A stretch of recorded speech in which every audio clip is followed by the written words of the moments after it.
Bank 102ನೇ ಸ್ಥಾಪನಾ ದಿನಾಚರಣೆ ಅಂಗವಾಗಿ ಕಲಬುರಗಿ ಪ್ರಾದೇಶಿಕ ಕಚೇರಿಯಲ್ಲಿ ಭವ್ಯ ರಕ್ತದಾನ ಶಿಬಿರವನ್ನು ಆಯೋಜಿಸಲಾಯಿತು.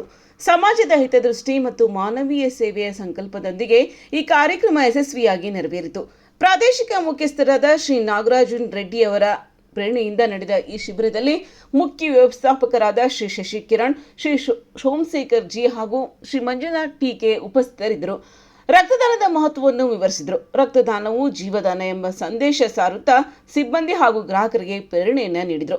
ಪ್ರಾದೇಶಿಕ ಕಚೇರಿ ಸಿಬ್ಬಂದಿ, ಕಲಬುರಗಿಯ 5 ಶಾಖೆಗಳ ಶಾಖಾ ವ್ಯವಸ್ಥಾಪಕರು, ಉದ್ಯೋಗಿಗಳು ಹಾಗೂ ಅನೇಕ ಗ್ರಾಹಕರು ಉತ್ಸಾಹಭರಿತವಾಗಿ ಭಾಗವಹಿಸಿ ಸ್ವಯಂ ಪ್ರೇರಿತವಾಗಿ ರಕ್ತದಾನ ಮಾಡಿದರು.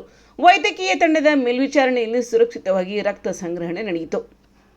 ಇನ್ನು ಈ ಶಿಬಿರದಲ್ಲಿ ಜೇಮ್ಸ್ ಹಾಸ್ಪಿಟಲ್ನ ರಕ್ತ ಕೇಂದ್ರದ ವೈದ್ಯರು ಮತ್ತು ಸಿಬ್ಬಂದಿ ಪಾಲ್ಗೊಂಡು ರಕ್ತ ಸಂಗ್ರಹ ಕಾರ್ಯವನ್ನು ಯಶಸ್ವಿಯಾಗಿ ನಿರ್ವಹಿಸಿದರು. ಸಮಾಜಮುಖಿ ಕಾರ್ಯಗಳಲ್ಲಿ ಸದಾ ಮುಂಚೂಣಿಯಲ್ಲಿರುವ ಬ್ಯಾಂಕ್ ತನ್ನ ಸಾಮಾಜಿಕ ಜವಾಬ್ದಾರಿತ್ವದ ಭಾಗವಾಗಿ ಇಂತಹ ಸೇವಾ ಕಾರ್ಯಕ್ರಮಗಳನ್ನು ನಿರಂತರವಾಗಿ ಹಮ್ಮಿಕೊಳ್ಳಲು ಬದ್ಧವಾಗಿದೆ ಎಂದು ಅಧಿಕಾರಿಗಳು ತಿಳಿಸಿದರು. ವರದಿ ಶಿವಕುಮಾರ್, SK ಹಿರೇಮಠ್, ಕಲಬುರಗಿ ಜಿಲ್ಲಾ ವರದಿಗಾರರು.